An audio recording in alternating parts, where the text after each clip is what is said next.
As Harun Yahya noted, I generally wonder why do birds stay in a similar spot when they can fly any place on the planet. And afterward, I pose a similar inquiry to Imprint. As Mark Twain put it, the mystery of exiling is beginning. And that is where individuals get stuck. You are in a real sense like a bird. You could fly any place you need. You can go any place you need to go. And look, I realize you have a reiteration of reasons and every one of them is legitimate. You have found a new line of work. You can simply leave when you try not to have some work and you don't have the cash. Your family is in one spot. It's the main thing that you have at any point known. You just communicate in one language. You have never traveled before. You don't have a visa. You can bear the cost of the gas cash. There are 1,000 genuine motivations not to go. Yet, actually, not a single one of them matter. Actually, to construct something in your life that you need to recollect what Imprint Mark Twain said. You have to get everything rolling on the grounds that toward the end of the day, that this in a real sense, the main thing that is keeping you down, you are not moving, and when you get the effortlessness of that once you comprehend that you could act right now. You could say all these reasons. You can keep making them so you could quit giving insulin.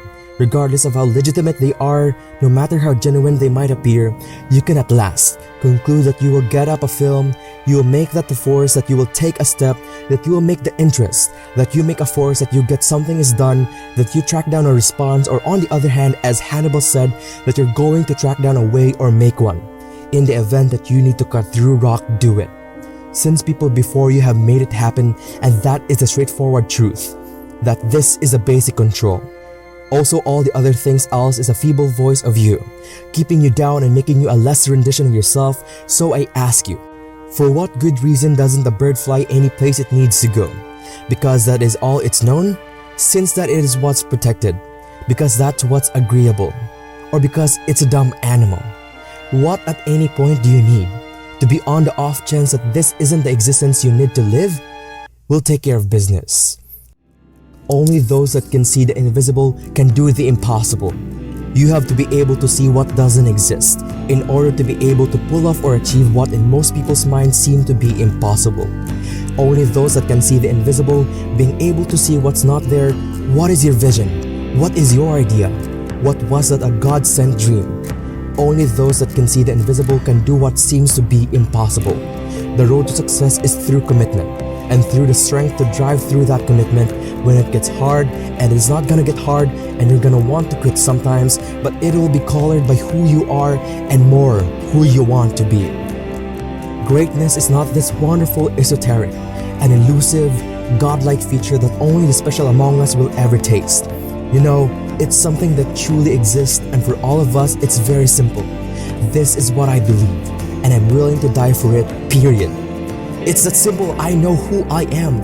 I don't know what I believe, and that's all I need to know. So from there, you need to do what you need to do. Some of y'all have a habit of dreaming within your bank account. Some of your thoughts and visions are so big and so outlandish and so powerful and amazing. You'll end up talking yourself out of that dream by saying, I cannot afford that. Well, guess what? There's a lot I can't afford. There are a lot of visions and dreams that I still cannot afford it. I've always had this idea that one day I'm gonna meet a multi-billionaire.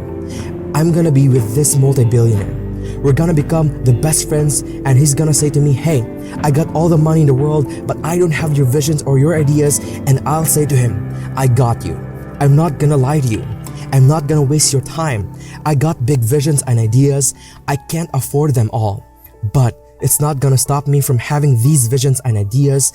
I came here to remind you that when people laugh at your visions and ideas, it's only because they don't have their own visions and ideas around what they're supposed to do with their life or their careers.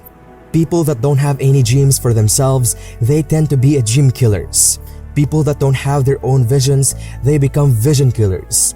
They want nothing more than to talk you out of your own visions. They don't have dreams for themselves. They don't have any hopes. They are hopeless. They are uninspired, unmotivated. They have no dreams, but they have nothing that they're ambitious about.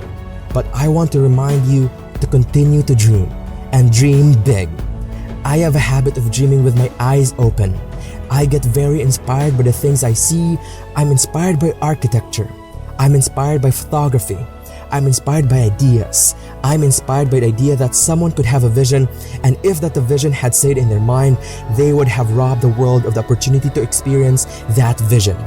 I mean, think about this. As big as this is the fact that it's in the middle of the street, if they had kept this idea inside their minds, I wouldn't be here to look at it or experience it. This is the power of visions and ideas right here. You see, this is the power of not allowing anyone to laugh at you. When you say, I want to build something of sculpture, they can go in the middle of the street and it can be an iconic sculpture that will last forever. Long after I'm dead and gone, this could be a sculpture that could stand in the middle of a street here in the streets of Paris.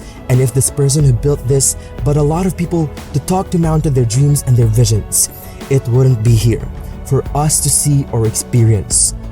My voice is gone. We had a sold out show here in Paris. I just wanted to remind you to dream big and dream. And understand that your family and friends and loved ones, in most cases boyfriends or girlfriends, they will be the first to try and talk you out of your dreams, your visions and ideas as to what you're supposed to do with your life. They will say, who wants you? When you 2 or 3 kids, who want you? And you put on all that weight, who wants you?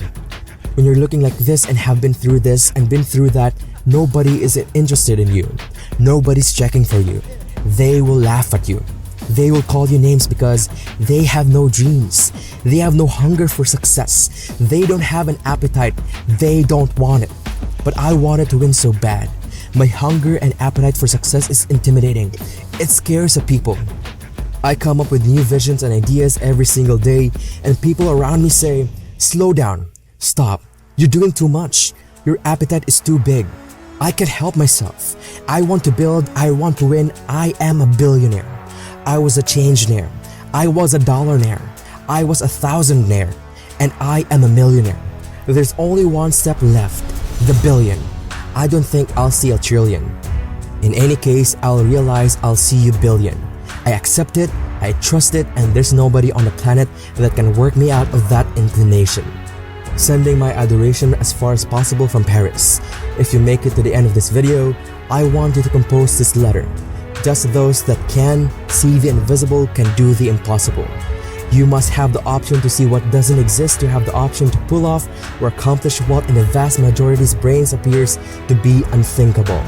Just those that can see the imperceptible having the option to see what's up there. What is your vision? What is your thought? What was that God-sent dream? Just those that can see the undetectable can do what is all by accounts unthinkable. You must be persistent.